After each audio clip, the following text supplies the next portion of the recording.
Students 7th class जी, आज Wednesday है 14 अप्रैल। आज हमने उर्दू बी का काम करना है और उर्दू बी के काम में क्या करेंगे, इसम के एग्ज़ाम।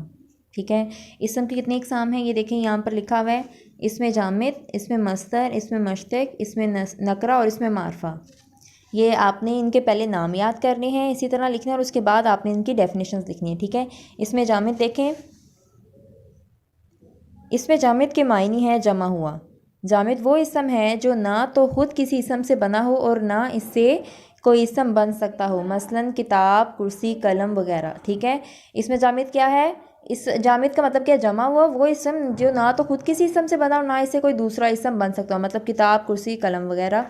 सेकंड देखें, इसमें मस्तर, मस्तर के मायने हैं निकलने की जगह।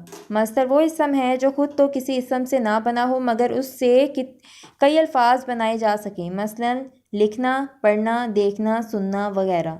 ये आज हम इसकी 2 डेफिनेशंस करेंगे। ठीक है, आपने पहले उसकी ये टाइप्स सीखनी है कितनी है, आपने उसकी 2 डेफिनेशंस याद करनी है आज, बाकी 3 हम कल करेंगे। ठीक है।